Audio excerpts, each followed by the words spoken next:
Hey Cheap Sheepers! Welcome to another episode of Behind the Wall. I'm your host, Ezra, and this guy's metachlorians are off the charts. The one and only Frankie Batista. It's almost Christmas time, and probably by the time you guys watch this, Christmas has already happened. But Deadpool and the marketing team have made 12 Days of Deadpool. Have you been keeping up with him? I have.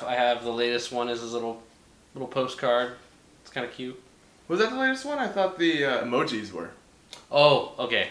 I stand corrected. The emojis are. If you guys haven't been following, he's been putting out emojis, posters with him in an ugly Christmas sweater. What else has he done? The real life sitting down cardboard cutout with Ryan Reynolds on top. Ah, yeah. There's that. And there's also a new poster with the gun pointed in an area where, we can't say on Behind the Wall. Where guns point. Yeah. If you guys haven't seen it yet, you guys should go check it out. Maybe we'll post a little bit of the posters. And in other news, the Oscar list is out for visual effects, and that includes Avengers, The Force Awakens, and the one and only Jurassic World. Oh, yeah, Jurassic World. Out of that short list, though, Force Awakens, at least for me. You? Avengers? Come on, that opening scene, where you see all of them just, yeah! See, I can't really argue right now because, later on in the show we're going to talk about Star Wars, so I'll fight you on that soon. You'll save it for later? Okay. Yeah. GhostBusters has finally put out 4 new posters for their movie that's coming out next summer. And it features every single woman Ghostbuster with the proton packs, the guns, the tools they use to find ghosts, and the new logo. New logo. Well, old which looks logo? like the old logo. So it's new. Yeah, it looks pretty good. You guys check that out. It's very dark. I was kind of surprised. I'm glad because it's ghosts, but maybe it's a dark comedy. I don't know, I'm really excited to see what these girls bring to the table because I think they're all funny. I watched a lot of Saturday Night Live, so hopefully it'll be good. And if it isn't, I riot? we riot. We riot. Next up on Banter! Banter. Yeah? Banter? No? Banter. Did you say you wanted to talk about something?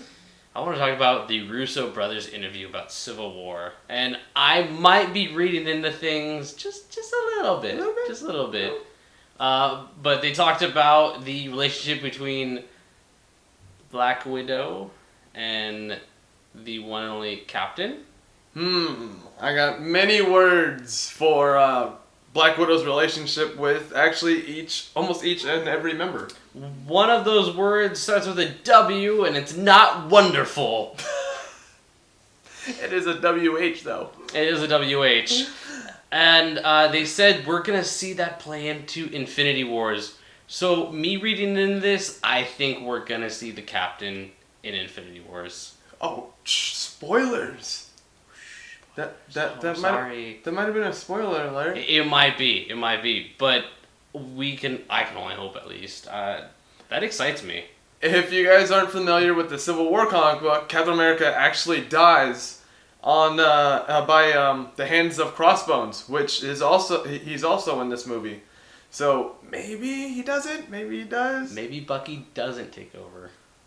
But those clips of him wielding the shield and they're beating on Captain America was pretty cool. It was brutal. It has been 2 weeks and a lot has happened, and that Civil War trailer looks awesome. But let's take it back though. Black Widow. Let's talk about her relationships. The first Avengers, when we first see her with one of the team members, is Hawkeye, and I thought they were a couple at first because the way they definitely played off each other. Yeah, that's one of the big things. And how sad she was when he got his mind manipulated and everything.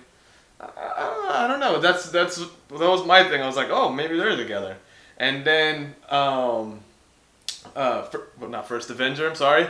Winter Soldier comes out and she's chatting it up with Captain America, and they look really good together.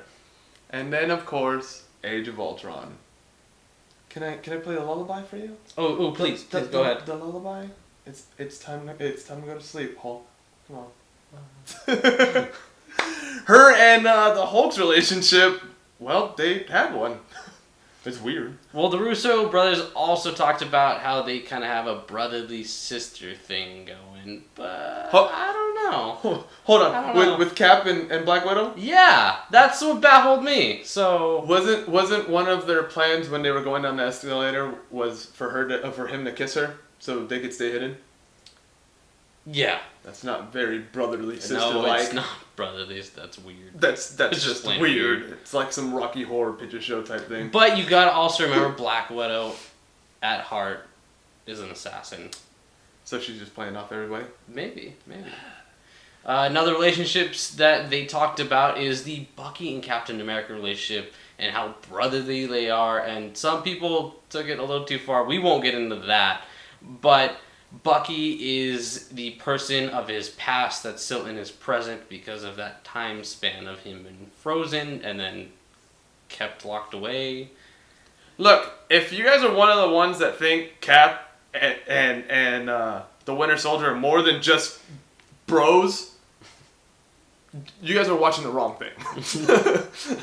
I mean, there's nothing wrong with it, but they're best friends. I mean, they grew up together. Things have happened. You know, they need that bond, and that's the only person Captain America has left. Exactly, at least from the past. Well, yeah. That was another relationship too with Bucky back in the picture. How close will him and Cap and Falcon be, and how will Bucky and Falcon be together? It'll be I didn't even think about that, but yeah that's another good point. Because they got pretty close too. I don't know. There's a lot of bromance going on. A lot of bromance. The only one that matters is right here. The sheep. The sheep mans. So there's a lot of exciting things that, like we said, we're just reading into things. We're reading between the lines, maybe hoping things are there that are not or are. Who knows? I don't know. It's just our opinion. Do you guys know? If you have any opinions on this, leave some comments below. Let us know. Maybe we'll talk about it in the next episode. But until then, for now, on this week's Sheep Short Reviews.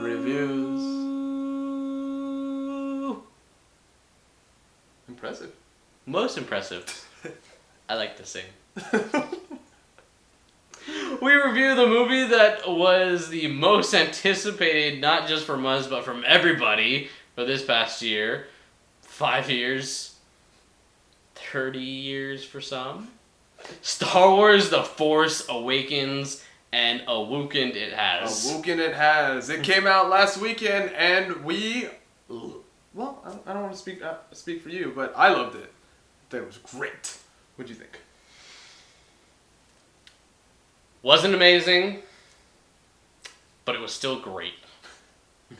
I thought the plot went well. It felt like a Star Wars movie to me. It definitely was the Star Wars vibe essence. Trying not to spoil anything, but we will try our hardest not to spoil anything, even if Darth Vader dies at the end. No! I think we did better than Hayden. Even your dog's whining is better, but yeah. Subpar. The plot, to me, it felt like a Star Wars movie. Unlike the prequels, it went well. Some say it was like a carbon copy of the original, but to me, it was a refresh.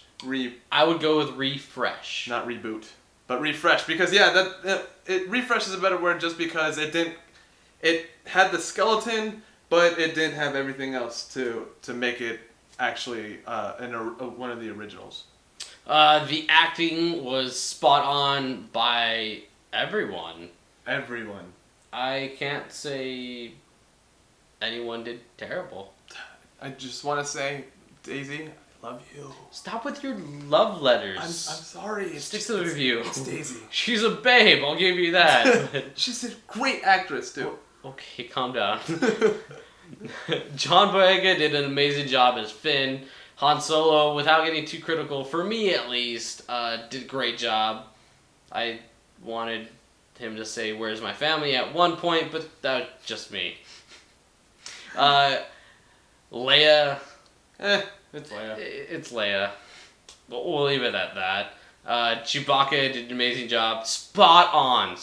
I gotta say, with his Wookieess. And no, actually, I will admit there wasn't an over abundance of him. Like returns. Yeah. Don't remind me. Do you see why Empire's my favorite? Okay, get over it. The scenes that played well. No, I think they played really well. No. I'm saying as far as like affecting the actors, and even if they didn't have a lot of lines, they adjusted really well to every scene. Oh yeah, and since there's so many characters, I mean, not everybody can have the spotlight. They all worked with what they had, and I think they did really well. Visually though, I'm glad JJ stayed with practical for most of it. I want to say another good point. The cantina. I know it's not the original cantina, but okay, same song. I love that everything was practical. They were there. They were real life, and that also helped capture the essence of Star Wars. The only person that wasn't real was Kanata. I always forget her last name. But even the voice actor that did that and what they did with that was pretty cool without giving too much away. Yeah. And I was totally fine with Mas Kanata, and actually it kind of slowed down what was a really crazy last few scenes, and it brought back everything. It was good. It was really good. I'll leave it at this. The treasure scene, as we'll call it, with Rey's character, that showed her true colors, because that was such a very emotional driven. Oh yeah, I think that was great, and I'm not spoiling anything, but how she handled the climax of the film was really great too. So you're still going on with that. I'm sorry. I love you. All in all, overall, what do you think? Without getting too fanboyish and without trying to poke plot holes where there isn't any, as a lot of people do, 8 out of 10. I agree. On a bad day, I would say 7.5, but I'm gonna say 8. I'm telling you 8. I am firm on my 8. Stop like I said, picky. On a bad day. I agree with you totally, because if I give it anything any higher, it'd be better than Empire, and guess what? Nothing's better than Empire so far. So, I agree. If you guys want to watch our full review on this, spoiler free still, we'll leave a link for that. And along with everything else, make sure you subscribe to our channel, like us on Facebook, follow us on Twitter, check our new Instagram promo video for a plant we did.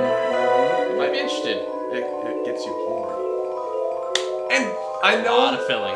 We only have like 2 vines, but check it out. They're really funny. We'll get.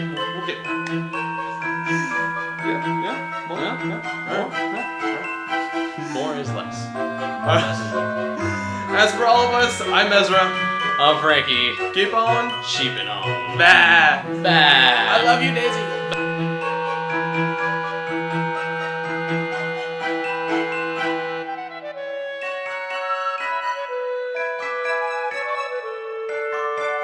I will force choke you!